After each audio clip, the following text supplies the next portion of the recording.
जय हिंद दोस्तों, स्वागत है आप सभी का एक बार फिर से एक बेहतरीन प्लेटफॉर्म पर उजांग टाइम्स पर। आज एक बहुत ही महत्वपूर्ण इनिशिएटिव या एक डील की चर्चा हम लोग करेंगे जिससे रशिया अलग हो गया है और इसकी वजह से दुनिया के बहुत से देशों में अनाज की किल्लत होने वाली है। तो क्या है ये डील, इस पर हम लोग चर्चा करेंगे। क्या है न्यूज़, इसको पहले एक बार हम लोग देख लेते हैं। तो रिसेंटली जो एक न्यूज़ है उसमें ये बात बोली गई है कि रशिया एग्जिट ग्रेन डील से अनाज की जो डील है उससे रशिया अलग हो चुका है, बाहर आ चुका है। Which countries will be affected, तो कौन सी ऐसे देश हैं जो इससे अफेक्टेड होंगे, इनसे प्रभावित होने वाले हैं। तो almost 33 million metric tons of grain were exported since the, एक डील है जिसका नाम क्या है, the black sea grain initiative.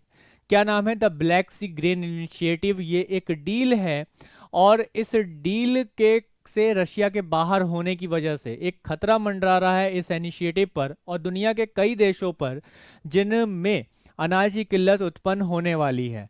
अगर हम इसकी बात करें, इस डील का अगर एक ओवरव्यू लें, तो रशिया ने अभी हाल ही में अपना स्टेटमेंट दिया है कि वो एक इंटरनेशनल जो डील है जो अलाउ करता है किस चीज को, एक safe shipment of Ukrainian grain, यानी कि जो ब्लैक सी में, काला सागर में यूक्रेन का जो शिप है, यूक्रेन का शिप जो काला सागर से होते हुए टर्की और अन्य देशों तक पहुंच रहा है, जो अनाज को पहुंचाता है, उसको उस शेप शिपमेंट एग्रीमेंट से वो बाहर आ चुका है, जो कि ब्लैक सी के पोर्ट से आ रहा है। इस अकॉर्ड के अकॉर्डिंग यही है जो कि एक्सपायर हो चुका है ये मंडे इवनिंग में, यानी कि 17 जुलाई को ये एक जो एग्रीमेंट था, जो डील थी, वो एक्सपायर हो गई है और रशिया ने इसे आगे बढ़ाने से मना कर दिया है। ये चीज़ हमें इसमें देखने को मिल रही है और जिसकी वजह से क्या हो रहा है कि फूड के जो प्राइस हैं वो बहुत ज़्यादा बढ़ने वाले हैं और फूड क्राइसिस हमें यहाँ पर देखने को कई देशों में मिलने वाला है और इसके साथ ही इन्फ्लेशन रेट भी इसी वजह से बढ़ेगा। तो हम लोग जानेंगे कि क्या है ये डील। इससे पहले आप लोगों के लिए एक बहुत ही महत्वपूर्ण सूचना, आरएफआर मेथड के थ्रू एक बैच लॉन्च किया जा रहा है 2024 प्रीलिम्स के लिए। यूपीएससी प्रीलिम्स के लिए जो भी कैंडिडेट सीरियस हैं, जो चाहते हैं कि हाँ मुझे इस बार प्रीलिम्स निकालना है, तो निकालना है, अभी नहीं तो कभी नहीं, इस मेथड पर चल रहे हैं। तो आरएफआर मेथड के साथ ये बैच, फाइटर बैच आपके लिए लॉन्च किया गया है। इस बैच को सब्सक्राइब कीजिए, सब्सक्रिप्शन लीजिए उजांग एनी टाइम लर्निंग ऐप पर जाकर, और इसके साथ ही जुड़ जाइए हमारे एक्सपर्ट्स के साथ जो हर एक प्रश्न के माध्यम से आपको उस विषय में पारंगत कर देंगे, एक्सपर्ट बना देंगे। तो चलिए चलते हैं अपने कंसेप्ट पर। तो कंसेप्ट हमारा ये कहता है सबसे पहले कि what is the black sea grain initiative. ये ब्लैक सी ग्रेन इनिशिएटिव है क्या एग्जैक्टली, सबसे पहले हमें इस बात को जानना होगा। तो रशियन इन्वेंशन ऑफ यूक्रेन इन फरवरी 2022, यानी कि रशिया ने जब यूक्रेन में फरवरी 2022 में हमला किया था, तब यहाँ पर हमने देखा कि the world into a global food crisis, जो दुनिया है वो एक बड़े पैमाने पर फूड क्राइसिस से गुजरने लगी और इन्फ्लेशन रेट बढ़ने लगा। तब ऐसा क्यों हो रहा था, ऐसा क्यों हुआ? क्योंकि 2021 में अगर हम इसी चीज को देखें तो रशिया और यूक्रेन, रशिया दुनिया का सबसे पहला या फर्स्ट लार्जेस्ट और फिफ्थ लार्जेस्ट है यूक्रेन। किस में, किस चीज को एक्सपोर्ट करने में? वीट को एक्सपोर्ट करने में, यानी कि दुनिया का सबसे बड़ा एक्सपोर्टर अगर हम वीट का देखें, गेहूं का देखें, तो रशिया है। उसके बाद फिफ्थ की अगर हम बात करें तो यहाँ पर आता है Ukraine. According to economic complexity, तो यहाँ पर अगर हम देखें तो ये एक रिपोर्ट है, ऑब्जर्वेटरी ऑफ इकोनॉमिक कॉम्प्लेक्सिटी। इसके अकॉर्डिंग ये कहा गया है कि जो रशिया है वो दुनिया में सबसे ज़्यादा गेहूं का एक्सपोर्ट करता है, निर्यात करता है। फिर उसके बाद हम यूक्रेन की बात करते हैं कि यूक्रेन 5वें नंबर पर आता है। जब ये दोनों देश एक दूसरे के साथ युद्ध में लगे हुए हैं, एक दूसरे के साथ युद्ध कर रहे हैं, तब उस कंडीशन में क्या होगा?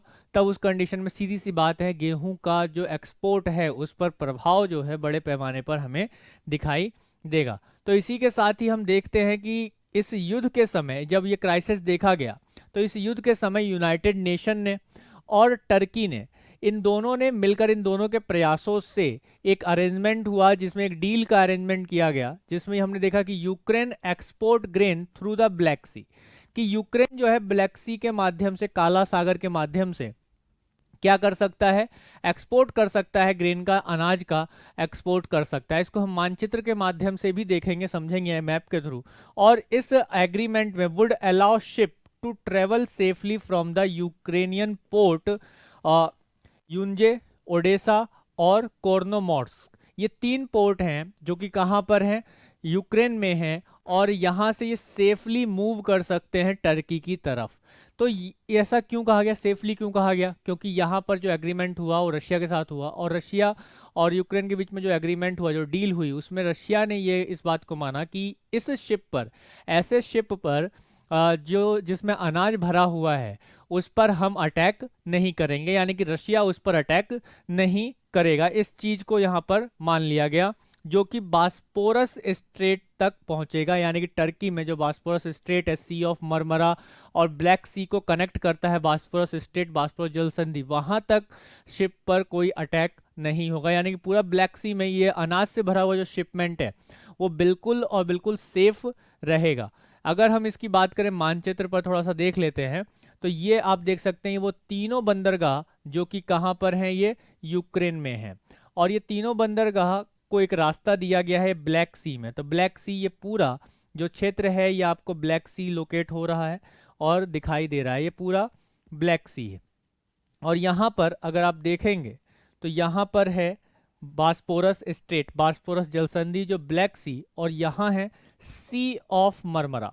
क्या है, sea of Marmara. Sea of Marmara इन दोनों को कनेक्ट करता है। तो यहाँ से जो अनाज से भरे हुए जहाज आएंगे वो यहाँ तक बिना किसी जो है डर के, बिना किसी भय के आ सकते हैं। ऐसी डील जो है इन देशों के बीच में की गई, और फिर इसके बाद ये आगे अन्य दुनिया में अन्य देशों के साथ जा सकते हैं। लेकिन अभी क्या हुआ, अभी यही दिक्कत हुई कि यहाँ आप अगर देखेंगे तो यहाँ है ओजोव सी, ओजोव सी, और यहाँ ब्लैक सी। तो ओजोव सी और ब्लैक सी को जोड़ने वाला जो स्ट्रेट है, इसका नाम है Kerch, strait of Kerch, strait of Kerch, Kerch जल संधि। इस जल संधि में एक ब्रिज बना हुआ है, एक फ्लाईओवर बना हुआ है, एक ब्रिज बना हुआ है, जो कि इस क्रीमिया पेनिनसुला को, जिस पर रशिया ने 2014 में कब्जा कर लिया था, जो कि यूक्रेन का ही माना जाता है, इस क्रीमिया पेनिनसुला और रशिया के बीच में एक फ्लाईओवर है। इस फ्लाईओवर पर यह आरोप लगाया गया अभी रशिया के द्वारा कि यूक्रेन ने इस पर हमला किया है और ये इसको तोड़ दिया है। तो जब ऐसा अगर यूक्रेन कर रहा है तो हम जो है इस डील को आगे नहीं बढ़ाएंगे। यानी कि अब कहीं ना कहीं एक खतरा इस बात पर मंडरा रहा है कि यूक्रेन जो भी शिप यहाँ से भेजेगा अनाज से लदा हुआ, हो सकता है कि रशिया जो है उस पर अटैक कर दे, उस पर हमला बोल दे, और वो शिप पूरा का पूरा ब्लैक सी में, काला सागर में डूब जाएगा।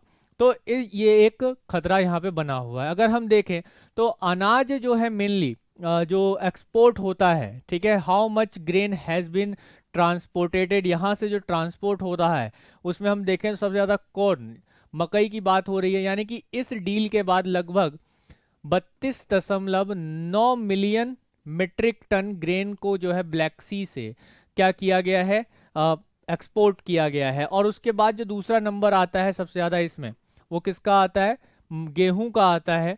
जो गेहूं है, मकई के बाद क्या है, गेहूं है, उसको एक्सपोर्ट किया जाता है। उसके अलावा अन्य भी जैसे सनफ्लावर मील्स है, सनफ्लावर ऑयल है, बार्ले है, रैप सीड्स है, सोयाबीन है। तो इस तरीके के बहुत सारे ग्रेन अनाजों को कौन यहाँ पर एक्सपोर्ट कर रहा है, यूक्रेन एक्सपोर्ट कर रहा है दुनिया के अलग अलग देशों को। तो हम यहाँ पर देख सकते हैं कि कितना बड़ा अनाज का कंसाइनमेंट बड़े पैमाने पर यूक्रेन दुनिया के कई देशों को एक्सपोर्ट कर रहा है, जो जिनकी निर्भरता किस पर है, यूक्रेन पर है। अब यूक्रेन पर उनकी निर्भरता है, और जब ब्लैक सी में जो हुआ ये डील है, the black sea grain initiative, ये डील से बाहर जब रशिया आ गया है, तो कहीं ना कहीं उन देशों में जहां तक ये शिपमेंट जा रही थी, ये अनाज जा रहा था, अब वहां पर क्या होगा, अब वहां पर अनाज की कीमतें बढ़नी एक बार फिर से शुरू हो जाएंगी। और इसमें ऐसा ही नहीं, इसमें एक चिंता का विषय यह है कि इस अनाज पर वो देश आश्रित हैं, वो देश डिपेंडेंट हैं जहां पर पहले से ही काफ़ी भूखमरी देखने को मिल रही थी। और ख़ास तौर पे अफ्रीकी देशों में इस तरीके की घटना या इस तरीके का जो एक्सपोर्ट है वो हो रहा था। जैसे अगर हम बात करें कि ये पूरा एक चार्ट है जिसको आप अच्छे से समझ सकते हैं, देख सकते हैं, जान सकते हैं। जैसे कि क्या है इसमें, कि आप समझिए कि इथोपिया जो एक देश है, इथोपिया को आप सभी लोग जानते हैं। इथोपिया जो एक देश है, वहाँ जो कि एक अफ्रीकी देश है, वहाँ पूरे कंसाइनमेंट का सबसे बड़ा भाग, 2/3 पार्ट जो है वो एक्सपोर्ट होता है। 2/3 पार्ट यहाँ पर एक्सपोर्ट होता है पूरे कंसाइनमेंट का। टोटल सबसे ज़्यादा कहाँ पर एक्सपोर्ट किया जाता है, कहाँ पर भेजा जा रहा है, इथोपिया में भेजा जा रहा है। उसके बाद आता है यमन का नंबर, जो कि अरब पेनिनसुला में आता है।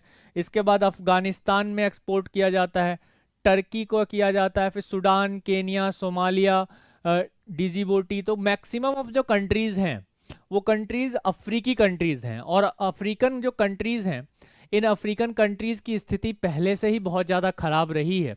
तो यहाँ पर कहीं ना कहीं ये देखने वाली बात होगी कि क्या रशिया इन देशों की कंडीशंस को देखते हुए इस डील को क्या आगे बढ़ाएगा, या फिर जो शिपमेंट है उनको जाने देगा आसानी से। अगर वो इनको नहीं देखता है तो कहीं ना कहीं रशिया पर एक तरीके से एक संवेदनहीन होने का भी आरोप लगेगा। क्योंकि ये देश, जैसे अगर हम बात करें इथोपिया की, बड़े पैमाने पर भुखमरी है, सोमालिया की भुखमरी है, केनिया, सूडान, ऐसे जो देश हैं जहां लगातार गृह युद्ध चलते रहते हैं और वहां पर अनाज की उपलब्धता नहीं है, कुपोषण बड़े पैमाने पर है। और ऐसे देशों का अगर हम अनाज रोक लेते हैं या रशिया रोक लेता है तो क्या स्थिति वहां पर बन सकती है। इस चीज़ पर आप अपने विचार कमेंट में ज़रूर रखिएगा। और अगर इन देशों की अगर आप लोकेशन देखेंगे तो मैप पर ज़रूर देखिएगा एक बारी कि इनका लोकेशन कहाँ पर है। तो जैसे आप इथोपिया को देखेंगे तो इथोपिया एक लैंडलॉक कंट्री है। इसका जो है कहीं से कोई समुद्री सीमा नहीं लग रही है। अक्सर यूपीएससी ऐसे प्रश्नों को पूछ लेता है कि किस देश की सीमा किसके साथ लग रही है। इसी तरीके से आप सोमालिया देखेंगे तो ये हॉर्न ऑफ अफ्रीका में आने वाले कंट्रीज हैं। जिबूटी है, ये भी हॉर्न ऑफ अफ्रीका में आने वाला एक कंट्री है। केनिया है जो कि आपको यहाँ स्पष्टतः दिख रहा है, और यहाँ यमन है जो कि अरब पेनिसुला का हिस्सा है। तो ये जो कुछ देश हैं जो कि इम्पोर्टेंट कंट्रीज़ हैं अफ्रीका की, और इसके साथ साथ ये वो देश हैं जहाँ पर अक्सर कुपोषण की शिकायतें आती रहती हैं, या एक तरह से कहा जाए कि भुखमरी के न्यूज़ जो हैं हमें अक्सर सुनने को मिलते हैं।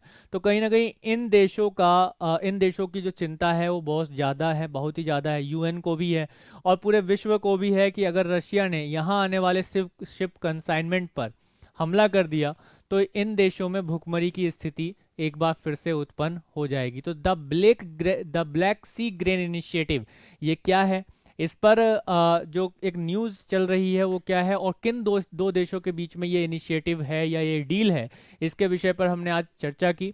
या वीडियो आप लोगों को कैसा लगा कमेंट करके जरूर बताएं, ये न्यूज़ आप लोगों को कैसी लगी कमेंट करके जरूर बताएं। और इसके साथ ही आईआर को लेकर, इंटरनेशनल रिलेशन को लेकर अगर हम देखें तो भारत का इसमें क्या पक्ष रहेगा, क्योंकि कुछ समय पहले ही यूएस ने इंडिया से रिक्वेस्ट की थी कि वो रशिया से इस डील पर एक बार बात करे कि वो इसको आगे बढ़ाए। तो इस तरीके की अंतर्राष्ट्रीय संबंधों में अपनी समझ को और ज़्यादा महत्वपूर्ण बनाने के लिए आपको एक बुक को जरूर सुनना चाहिए, पढ़ना चाहिए, द इंडिया वे, जो कि डॉक्टर एस जयशंकर की किताब है, जो कि भारत के फॉरेन मिनिस्टर हैं, विदेश मंत्री हैं। इनकी किताब है द इंडिया वे, जो कि वर्तमान में विश्व का जो बदलता परिदृश्य है, जो एक विश्व की रणनीति है, उसको एक लेक्चर के फॉर्म में लेकर आ रहे हैं ओजांग सर। यानी कि हमें पहले से ही इस चीज़ को समझना चाहिए कि अक्सर हमें कोई किताब पढ़कर सुना दे, कहानियों के माध्यम से समझा दे, तो वो चीज़ें हमारे दिमाग में बहुत अच्छे से फिक्स हो जाती हैं, समझ में आ जाती हैं, अपेक्षा इसके कि हम उसको पढ़ते हैं। तो ओजांग सर इसी एक मेथड के थ्रू ये किताब को लेकर आ रहे हैं, द इंडिया वे। और जो लोग चाहते हैं इस किताब के बारे में सुनना, जानना, समझना, वो जल्द से जल्द सब्सक्रिप्शन ले सकते हैं, ठीक है, इस बुक को लेकर। तो आशा करता हूँ कि ये वीडियो आप लोगों को बहुत ही ज़्यादा लाभकारी रही होगी। वीडियो आप लोगों को कैसी लगी कमेंट में जरूर बताएं, शेयर जरूर करें अपने दोस्तों के साथ। जिन्होंने अभी तक सब्सक्राइब नहीं किया चैनल को सब्सक्राइब जरूर करें, बेल आइकन को प्रेस करना ना भूलें ताकि अगली वीडियो की नोटिफिकेशन आप तक सबसे पहले पहुँच सके। जय हिंद।